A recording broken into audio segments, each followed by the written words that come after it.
So here's our next example. Graph 30x plus 50y is greater than or equal to 15,000. And this type of problem might show up in, say, the finite math course when you're working what are called linear programming problems.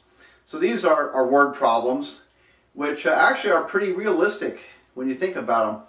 And it would take me a while to describe these types of problems, but those of you with some imagination and are interested, say, in business type applications might find them to be actually pretty realistic.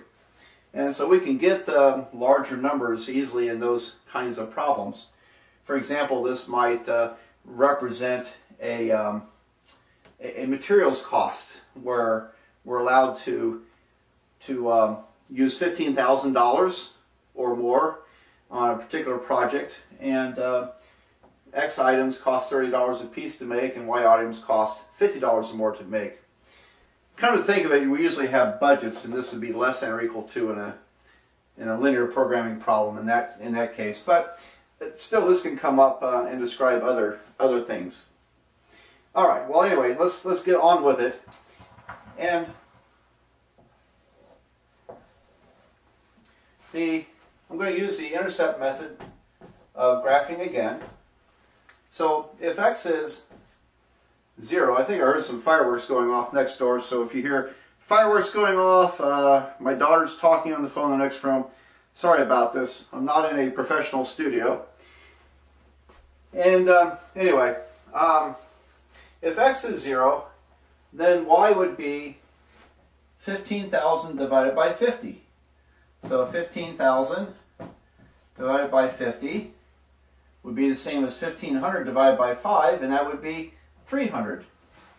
And then if y was 0, x would be 15,000 divided by 30.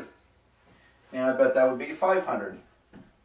So there are my numbers, 300 and 500. And again, I like to use the intercept method of graphing when it's not written in the function form where there's slope and intercept given. I like to do this method.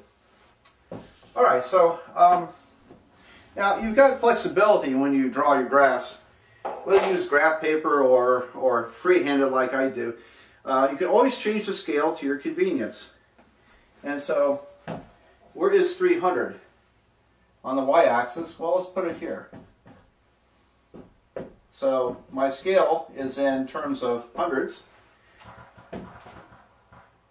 Oh, there goes the firecrackers again. I don't know if you can hear that on the video, but I can hear it in here. 500 on the x-axis is over there. Is the 4th of July yet? Very strange. Anyway, 100, 200, and so on. So we're going to connect this point, 300, with the point 500 on the x-axis.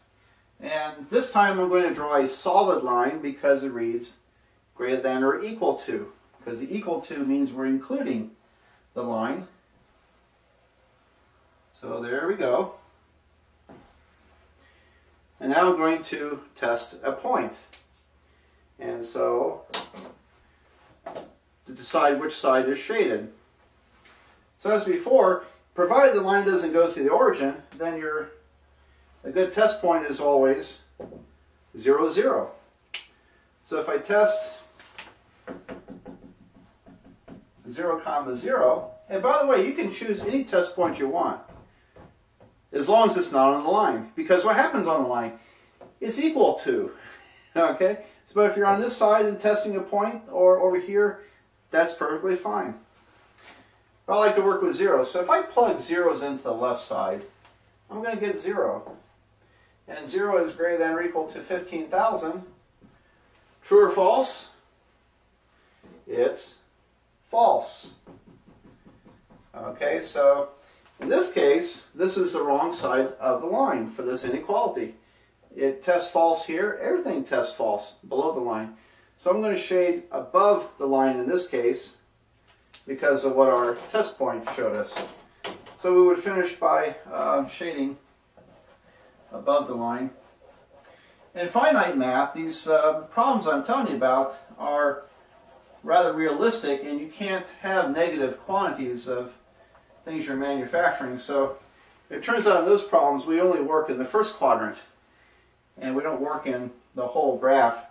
And but here, this is algebra. Anything is possible. So I shade the entire line regardless of quadrant.